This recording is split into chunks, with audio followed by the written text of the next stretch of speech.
Número 29. La verdad y la mentira. Pregunta: ¿cómo es que, según usted lo ha dicho, una verdad que se repite se convierte en mentira? ¿Qué es realmente la mentira? ¿Por qué es malo mentir? ¿No es este un problema sutil y profundo en todos los niveles de nuestra existencia? Krishnamurti. Como en esto hay dos preguntas, examinaremos la primera. Cuando una verdad se repite, ¿cómo es que se convierte en mentira? ¿Qué es lo que repetimos? ¿Podéis repetir una comprensión? Yo comprendo algo. ¿Puedo repetirlo?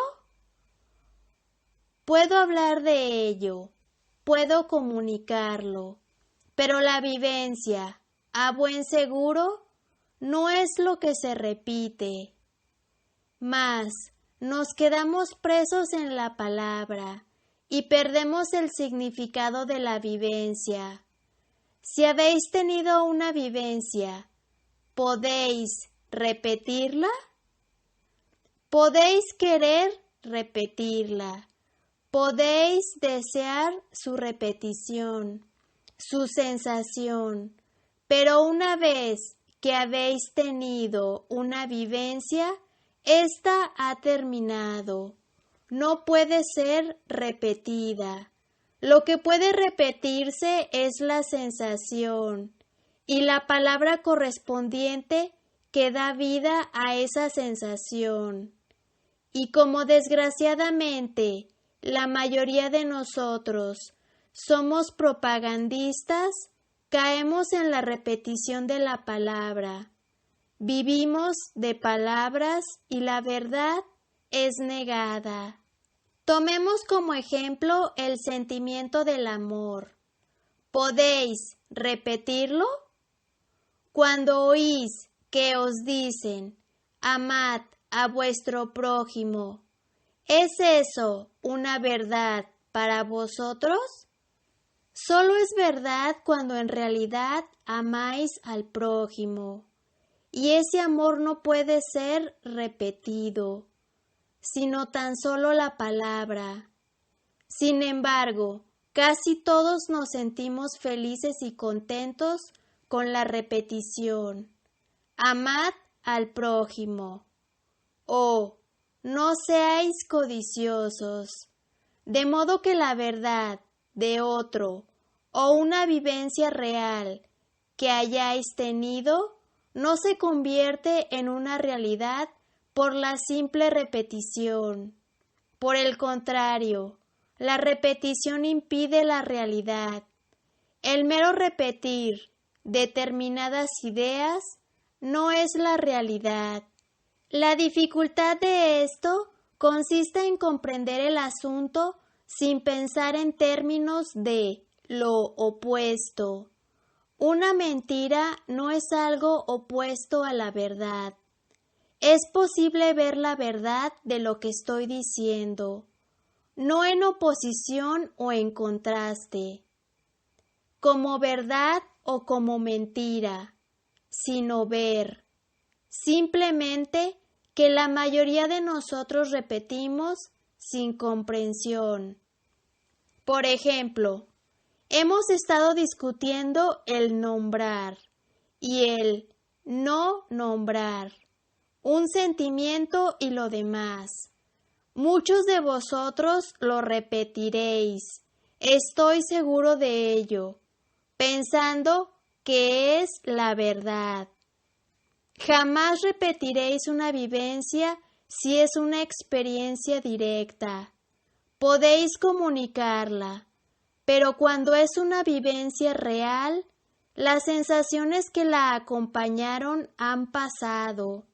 El contenido emocional que había detrás de las palabras se ha desvanecido por completo. Tomemos, por ejemplo, la idea de que el pensador y el pensamiento son uno solo. Puede que sea una verdad para vosotros, porque lo habéis experimentado directamente. Pero si yo lo repitiera, eso no sería verdadero. ¿No es así? Verdadero, no como opuesto a lo falso. Entendedlo bien. No sería real, sería una simple repetición y por lo tanto carecería de significación. Pero ya veis, con la repetición creamos un dogma, edificamos una iglesia y en eso nos refugiamos. La palabra, no la verdad, se convierte en la verdad. La palabra no es la cosa, pero para nosotros la cosa es la palabra.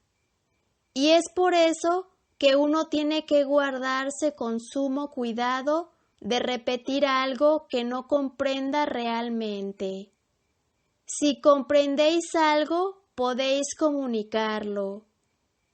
Pero las palabras y el recuerdo han perdido su significación emocional.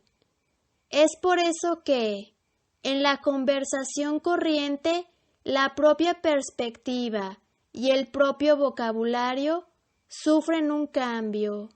Siendo, pues, que estamos buscando la verdad por medio del conocimiento propio y no somos meros propagandistas, es importante que comprendamos esto. Mediante la repetición, en efecto, uno se hipnotiza con palabras, con sensaciones, queda atrapado en ilusiones. Y para libertarse de eso, es imperativo experimentar directamente. Y para experimentar directamente, uno debe captarse a sí mismo en el proceso de la repetición, de los hábitos, de las palabras, de las sensaciones. Esa captación nos brinda extraordinaria libertad y así puede haber renovación, una constante vivencia, un estado de cosa nueva. La otra pregunta es, ¿qué es realmente la mentira? ¿Por qué es malo mentir? ¿No es este un problema sutil y profundo en todos los niveles de nuestra existencia? ¿Qué es una mentira? Es una contradicción, ¿no es así? Una autocontradicción. Uno puede contradecirse consciente o inconscientemente. Puede hacerlo de un modo deliberado o inconsciente. La contradicción puede ser sumamente sutil o muy obvia. Y cuando la división en la contradicción es muy grande, uno se vuelve desequilibrado o se da cuenta del conflicto y se dispone a remediarlo. Para comprender este problema, ¿qué es una mentira y por qué mentimos? Hay que ahondarlo sin pensar en términos de lo opuesto. Podemos observar este problema de la contradicción en nosotros mismos sin tratar de no ser contradictorios. Nuestra dificultad al examinar esta cuestión, ¿no es así? Está en que condenamos una mentira con gran facilidad. Mas, para comprenderla, podemos considerarla en términos de lo que es la contradicción y no en términos de verdad y falsedad.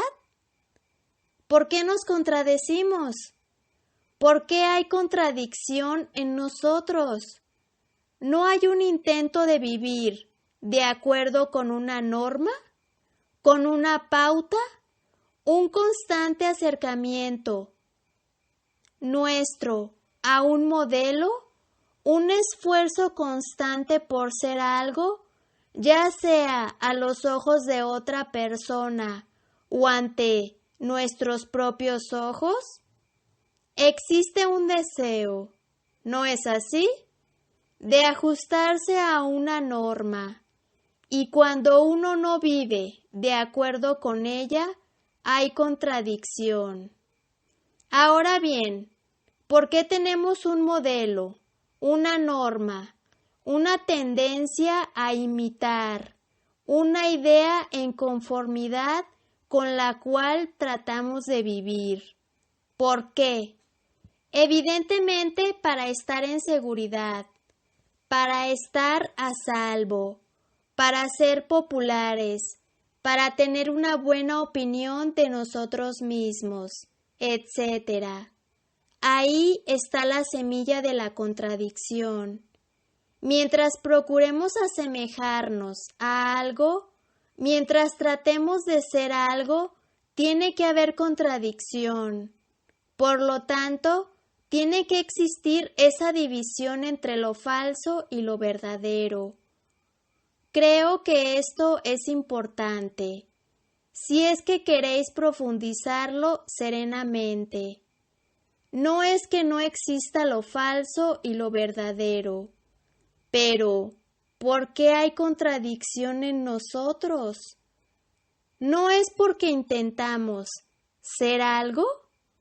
Nobles, buenos, virtuosos, creadores, felices, etc. Y en el deseo mismo de ser algo existe una contradicción, la de no ser una cosa diferente. Y es esta contradicción la que resulta destructiva. Si uno es capaz de completa identificación con algo, con esto o con aquello, entonces la contradicción cesa. Mas, cuando uno se identifica de veras en un todo con algo, hay encierro dentro de uno mismo, una resistencia, lo cual causa desequilibrio. Ello es evidente. ¿Por qué, pues, hay contradicción en nosotros? He hecho algo y no quiero ser descubierto. He pensado en algo que no es lo debido, y ello me coloca en un estado de contradicción, cosa que no me agrada. Por tanto, donde hay imitación, tiene que haber temor, y es este temor lo que causa contradicción. Mientras que si no hay devenir, si no hay intento alguno de ser algo, no hay sensación de temor. Entonces no hay contradicción. Entonces en nosotros no existe la mentira en ningún nivel, consciente o inconsciente. Nada hay que suprimir, nada que manifestar. Y como la vida de casi todos nosotros es cuestión de estados de ánimo y de actitudes, asumimos actitudes que dependen de nuestros estados de ánimo, lo cual es una contradicción. Cuando el estado de ánimo desaparece, somos lo que somos. Es esta contradicción lo realmente importante, y no que digáis o dejéis de decir una mentirilla inocente. Mientras haya esta contradicción, tiene que haber una existencia superficial, y por lo tanto temores superficiales, que han de ser vigilados. Y luego siguen las mentiras inocentes. y todo lo demás que sabéis. Podemos considerar esta cuestión y no preguntar qué es una mentira y qué es la verdad, sino investigar el problema de la contradicción en nosotros mismos, sin recurrir a los opuestos, lo cual es sumamente difícil, porque, como dependemos tanto de nuestras sensaciones, la vida de casi todos nosotros es contradictoria. Dependemos de los recuerdos, de las opiniones. Tenemos innumerables temores que deseamos disimular. Todo esto crea contradicción en nosotros mismos. Y cuando esa contradicción se hace insoportable, perdemos la cabeza. Deseando la paz, todo lo que uno hace engendra la guerra, no solo en la familia, sino fuera de ella.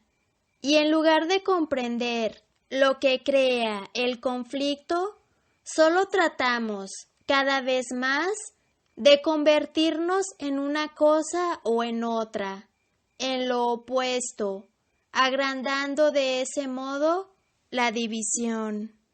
Es posible comprender por qué existe contradicción en nosotros, no solo en la superficie, sino en un nivel psicológico mucho más profundo. En primer lugar, ¿se da uno cuenta de que vive una vida contradictoria? Deseamos la paz y somos nacionalistas. Queremos evitar la miseria social y no obstante cada uno de nosotros es individualista y limitado, encerrado en sí mismo. Vivimos pues en constante contradicción.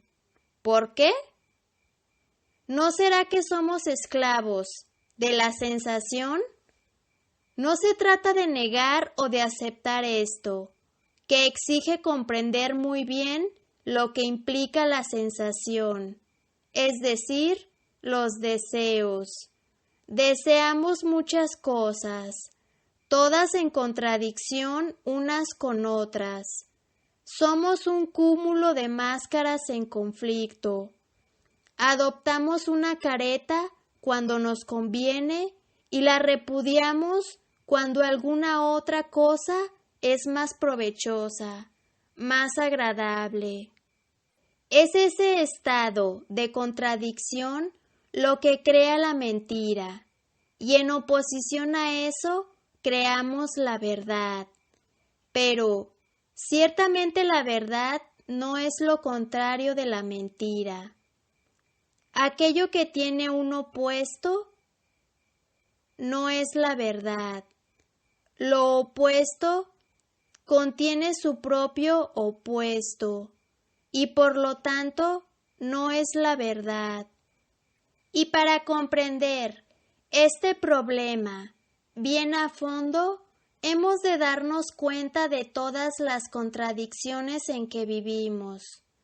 Cuando yo digo, os amo, con ello van los celos, la envidia, la ansiedad, el temor, lo cual es una contradicción. Y es esta contradicción la que debe ser comprendida. Y solo se la puede comprender cuando uno se da cuenta de ella sin condenarla ni justificarla, observándola no más. Y para observarla pasivamente, uno ha de comprender todos los procesos de la justificación y de la condenación. No es cosa fácil el observar algo pasivamente, pero al comprender eso, empieza uno a comprender el proceso íntegro de las modalidades de nuestro pensar y sentir. Y cuando uno percibe el significado total de la contradicción en uno mismo, ello produce un cambio extraordinario. Sois entonces vosotros mismos, no algo que tratáis de ser.